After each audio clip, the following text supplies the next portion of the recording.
Hi guys, and welcome to my YouTube channel. Grab a snack, take a seat, and get ready to meet the world of me.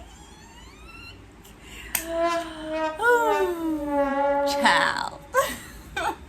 I know it's been a while, guys. I'm back like I've never left before. Okay, so basically what we're doing today is a get ready. No, the fuck? We're doing a get to know me video. Yeah. I don't know how I feel about this. I'm a little bit anxious because damn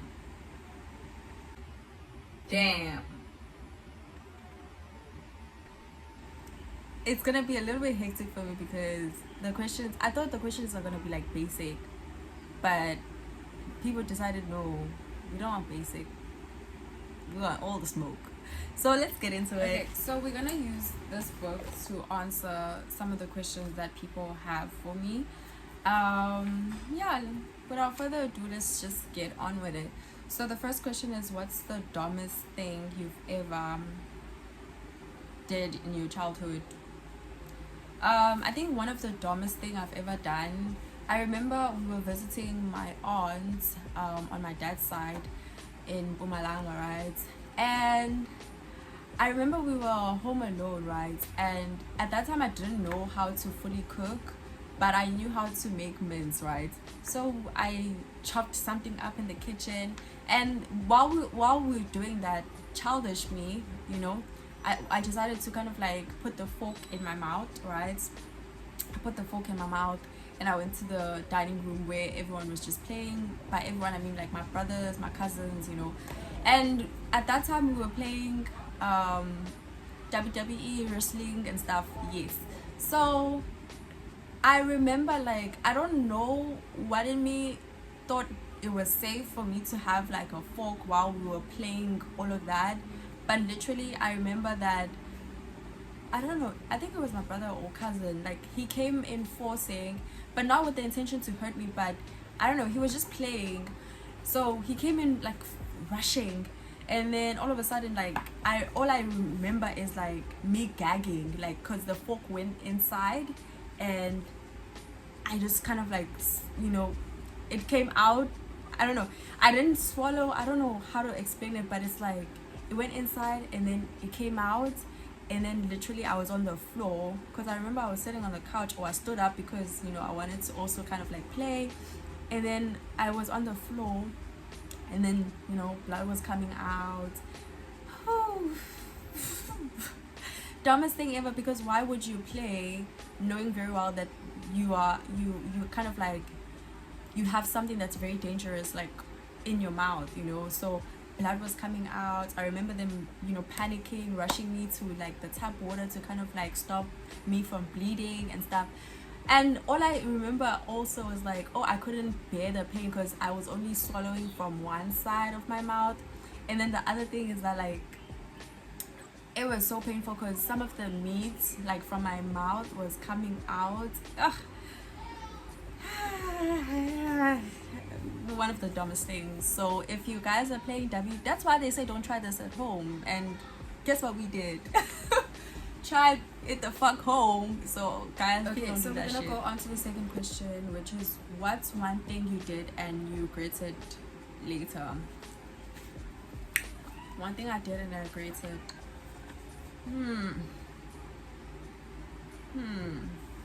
Well, I don't want to get too deep into it, but I really didn't want to listen to, I think this was like in 2022, yeah, I didn't want to listen to the person's, you know, points, because I was so mad, I was so frustrated about whatever that they did or she did or whatever.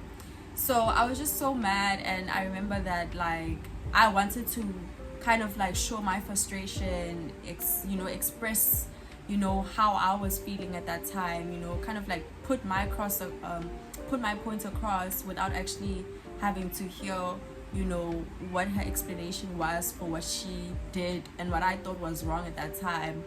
But I really regretted the fact that I didn't actually give her a chance to actually say her part, because yeah, Yeah. So yeah, it's just shit like that. Shit like that. Okay. So the third question is, how do you control your anger? How do you control your anger? I would be lying if I would say that's a good question, because definitely this is like a therapy type of question where it's like your therapist or your psychologist is sitting right there and she's like, so tell me, how do you control your anger? And you're like, damn. Ay, bro. Yeah. I don't even know how to answer this, but usually what I try to do, especially when I know that I'm like angry to a point where I just kind of like detach. And I know this is weird to say, but usually when I feel like so angry, but I feel like there's a difference between being so angry and having anger. But being so angry and not expressing that you are angry leads to anger. So how do you control your anger? I detach, literally. And not to say that I just kind of like put myself in a space where I just kind of like act like something didn't happen to me. I'm a person that also kind of like processes things like later, you know. So I don't know if that's a way of also controlling, like my body's way of controlling it. But the way that I do it is just like I just detach. I would rather, if I have anger, I would rather just kind of like sit with the emotions. But also that's an issue, because with me, I find it hard to kind of like also pinpoint what emotions I'm feeling, you know. Ugh, this feels like a therapy session, bro. Like, oh my gosh. But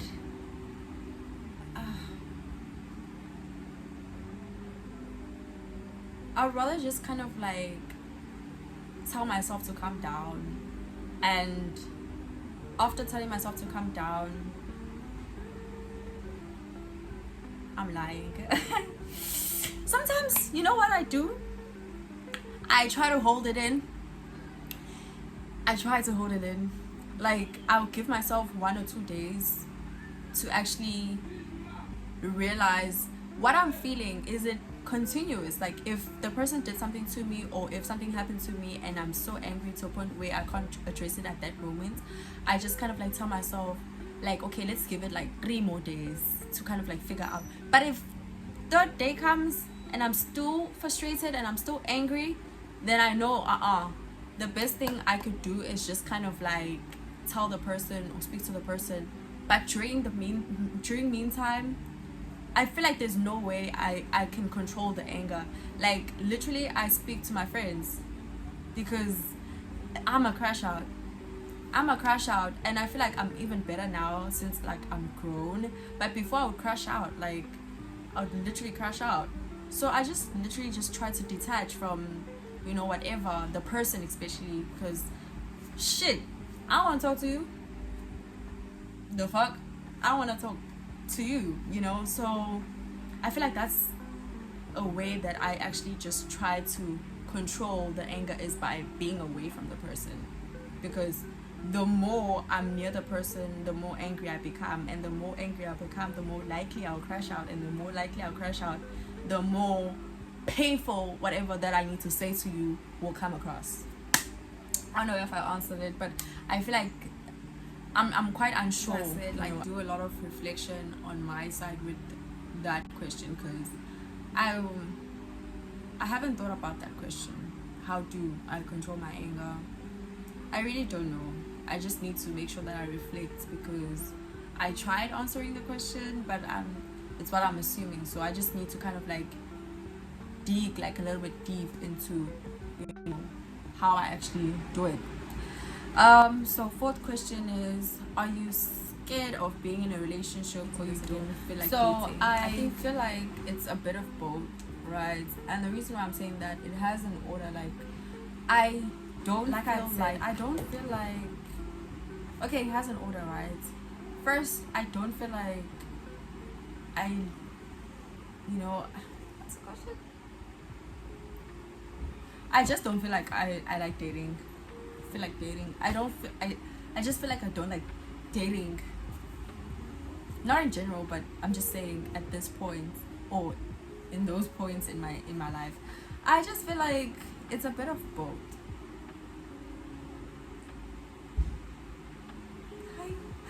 But one thing I could say is like I just feel like there's nothing that tingles me, like, you know, where it's like, oh my god, I feel like I want to date first and foremost.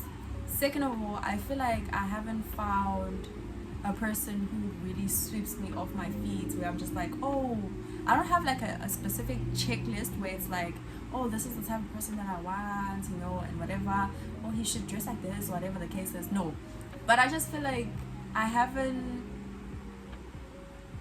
I'm not easily impressed. That's what I want to say.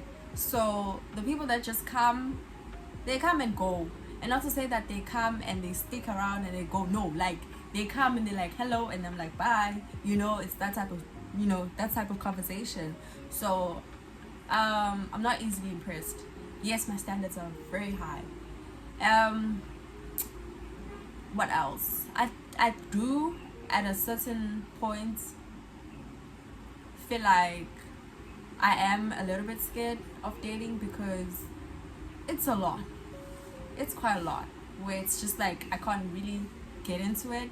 But if I was speaking to a psychologist, I could be like, yeah, I'm scared of dating, and because of, you know, certain factors, you know, that I've been through, whatever the case is, you know. So shit like that. I love this question. If you become a millionaire, what's the first thing you would do? I'm hoping that I continue being a millionaire, so I'll do millionaire shit. Okay, first thing I think I would do, like, let's say going money comes in, right? Okay, the first thing I would do is like go and buy groceries. Literally feel like not buying junk food, but I'll just buy groceries. That's what I feel like. Oh, even when I feel like when my first big salary hits, I feel like that's the first thing that I would be doing. So hence, even with the million, I feel like that's the first thing I would do, just like buy groceries at home. Second of all,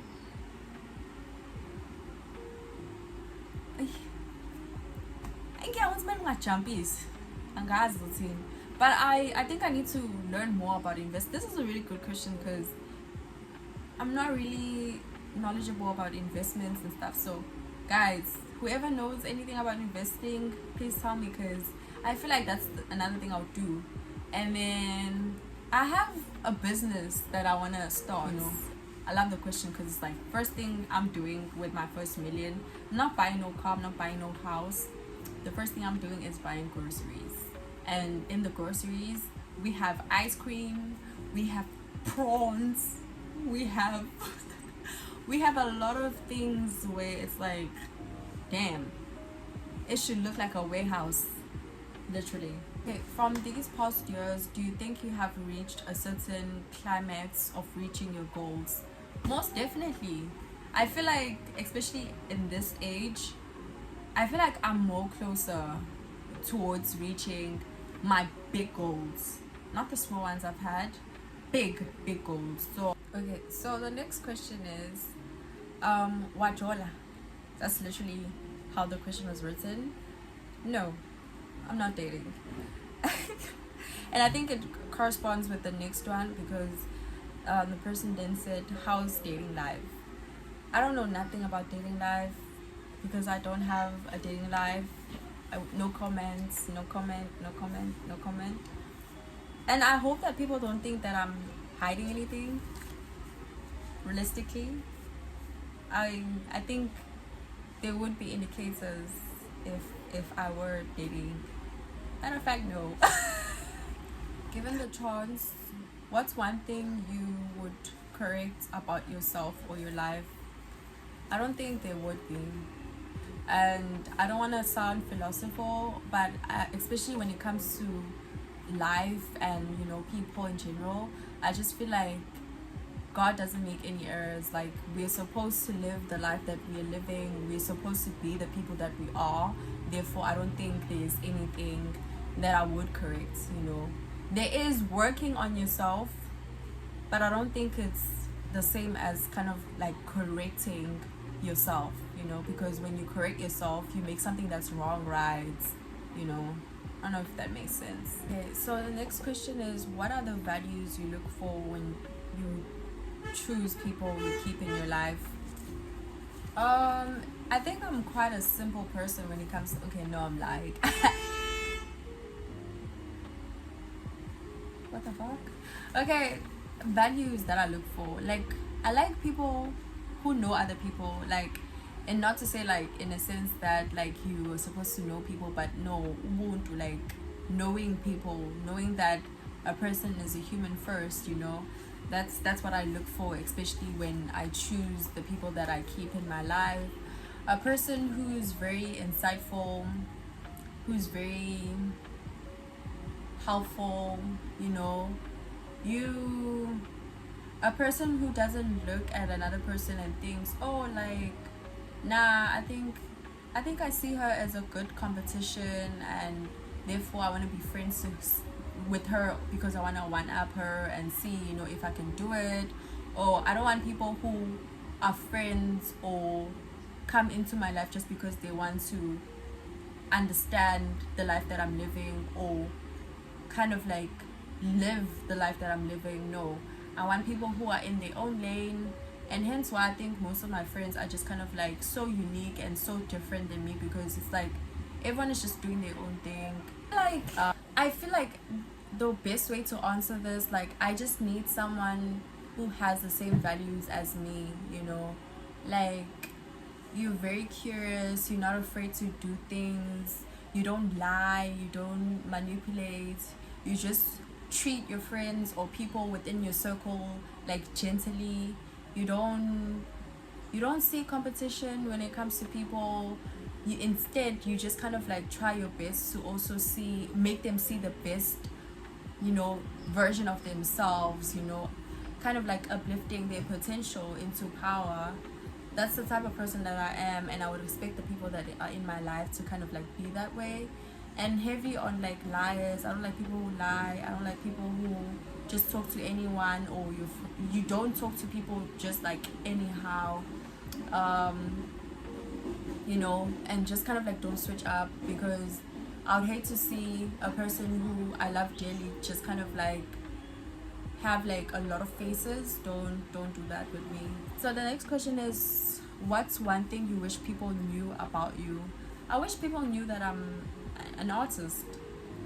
Besides being smart, besides being like a bookworm, besides being whatever that they think I am, I'm really an artist. Deep down, I'm really an artist, because people don't know that I can draw, people don't know that I can write songs, people don't know that I can rap, people don't know that I previously used to write poems. And not previously, I still write poems, but it depends on whatever. Sometimes if you don't want to journal, or if I don't want to journal, like, I just write a poem, and that's a way that smart. That's a way I control my anger, I guess. Literally, I just wish people knew that. But I guess it's hard for people to know certain things, especially, not to say that I'm good at hiding things, but it's my thing. I just keep it to myself, you know. And then those who kind of like know, and I'm very selective, so that's one thing that people should know. The next question is, do you plan on having kids? If yes, when and how many? I do plan on getting kids. When I have money. When I'm, you know, financially secured, or when I do have financial freedom, I would want to have kids, especially after I'm married. What the fuck? After I'm married, because goddamn, I wanna have kids after I'm married, and especially if I found the person who I think, you know, is the one. I want to actually find the love of my life. Yeah. How many? I wanna have 5 kids. If not 5, then three, you know. Yeah, who was the last person you had a crush on? I don't remember. I don't remember. And the reason why I don't remember is because I don't often have like crushes, on people. I don't know what type of person I am, but literally love, romance, it doesn't excite me. I don't know. I don't want to think of myself as weird because I feel like there's a term for that because we did learn something about that when I was still kind of like doing my undergrad in social work about like the type of people that are like that. And I'm hoping that I'm not that type of person, but I feel like I am because love doesn't interest me as much, especially when it comes to romantic relationships. I don't know. I don't remember, to be quite honest. Okay, sorry. So question number 14 is how to overcome overthinking. As of recently, what I usually do is like if I find myself overthinking, I just shake my head. Like literally, I'm just like to kind of like shake the thought away or the thoughts away. And the second thing that I do is actually just go and exercise or run, go for a run, jog. I think when you do that, you have like one thought at a time, where it's like you're not gonna think about a lot of things all at once. You're just gonna think about whatever that you're thinking about, process it, and then you move on. So that's how recently I've been trying to do it. And the other thing that I've been telling myself is, what's the point of me overthinking about something? And usually it's like me overthinking about the future. I don't have control of that, so stop. Okay, to go back, it's not that you don't have control of the future, but sometimes I feel like as people we try to have too much control. Just know that there are two parts to be played. It's your control and God's control, basically. So you control what you can control by doing your part, but the rest you leave it to Him to do, So that's what I also think about, is that don't be into your head, because so long as you play your part, I feel like there's nothing to worry about. And if things don't go your way, then that's also fine. So I just try to keep myself, in a way where I'm just kind of like positive, basically. And that's sort of suppress my overthinking, because most of the overthinking comes from being anxious and from anxiety itself. Okay, so this is a long one. Question 15 is, if you got into an accident and went into a coma, woke up 10 years later with no memory of who you are, what's one thing we can say or do that for sure will prompt you to regain your memories again? Show me pictures of my grandma, first and foremost. I don't know. Take me to my grandma's house. Something along those lines. Take me to my grandma's house. Let me talk to my grandma. It will come back. Literally. I don't think there's anything else. Like, have me go to my grandma's house, bring my parents, and then we'll sit down and they'll just kind of like talk. Like, we'll talk. And even if I don't know anything, I think my memory's gonna come back, because I don't know, guys. I just feel like seeing my grandma's face would be like a light bulb for me. Okay, so the next question is, would you rather get an opportunity to meet all your ascendants in your ancestral line that have come before you face to face and actually get to know them on a personal level? Or would you rather have the same opportunity, but this time with all your descendants that will ever be and generations to come after you, previous generation? Because I'm a person that believes in, like, I love people who have actually walked the path of life, because they're much wiser, they know how to deal with certain situations, and I like learning from people. So I feel like there's more to learn from them, especially if I do get to know them, because I don't think I'm the only person that's smart at home. So I literally want to hear what their experiences were, just a little bit of insight about like how to deal with life and all of that. Yeah, I'm hoping that I explained everything well with regards to that, but that's my ideal version of love. A love that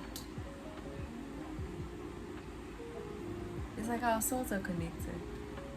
Me and you are just like connected. You can never be wrong in my eyes. Okay, so the next question is, what's a weird food combination you love?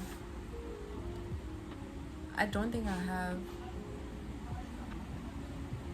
To be quite honest, I don't think I have. I don't think I have like a weird food combination. Okay, the last question is, how did you get started with your channel? Basically, I got started with my channel when I first got my new phone, which is the iPhone 11. And I just literally saw two people that I know start their channels, and then I just spoke to them. I was like, "How guys, you guys have YouTube channels now, must be really nice, I've always wanted." And they were like, "Go ahead." And I think that's where I kind of like drew motivation from, and then after that I just went on with it, and I've always wanted a YouTube channel since I started university. I don't know why I never started, because that would have been so lit to kind of like take you guys through my uni years and all of that. But yeah, that's basically how I started. Once I got a new phone, and I've always told myself, once I get a new phone, I'm literally going to start a channel. And then I did that, and after that it was just like magic. Yeah. Thank you guys for watching. Please make sure to subscribe, like, and share this with your friends and families, obviously. I want to say that I want us to ensure that we get 500 subscribers or 1,000 subscribers by the end of this year. So please, let's get on with it.